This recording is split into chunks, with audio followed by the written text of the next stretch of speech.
Untuk part-part yang wajib ada di sistem kerja VVTi ini, dimulai dari bagian bawah terlebih dahulu. Yang pertama tentunya seperti biasa ada timing chain alias rantai keteng dan juga timing gear untuk sampel kita ini. Atau mungkin di kendaraan teman-teman yang lain juga ada yang pakai timing belt, tergantung dari desain mesinnya masing-masing. Dimana seperti biasa alat ini berfungsi untuk meneruskan putaran dari crankshaft menuju camshaft di bagian headnya. Lalu selanjutnya terdapat camshaft tentunya yang udah kita sebutin tadi, atau bangsa kita lebih suka memanggilnya dengan sebutan noken as. Dan kalau kita perhatikan dengan lebih mendalam, di sini di bagian noken as ini kita bakalan melihat jalur-jalur oli. Nanti deh kita bakalan jelaskan fungsi dari jalur oli ini. Lanjut ke bagian depannya, di sini kita bisa melihat timing gear, tapi berbeda dengan timing gear yang biasa kita pakai.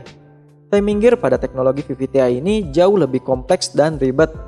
Tapi justru disinilah titik sakti dari VVTi. Yuk kita bongkar aja ke dalamnya. Di sini part pertama yang langsung terhubung dengan camshaft atau noken adalah fan. Jadi camshaftnya itu nggak langsung terhubung dengan timing gear kan. Nah terus untuk menahan fan ini agar tetap bisa bergerak mengikuti timing gear, maka dibuatlah fan house yang fungsinya nanti untuk membatasi pergerakan dari fan dan camshaft atau nokennya sendiri. Karena fan house-nya ini akan langsung di-screw ke timing gear-nya kan, begitu.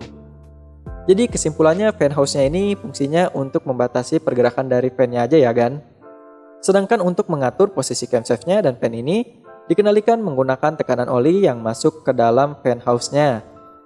Lanjut lebih detail ke dalamnya, kita bakal melihat seal yang berfungsi untuk menanggulangi kebocoran oli antara chamber kiri dan juga chamber kanan, retard chamber dan juga advance chamber.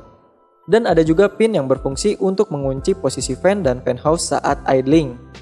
Dan ke bagian belakang fan, di sini kita akan melihat lubang-lubang saluran oli.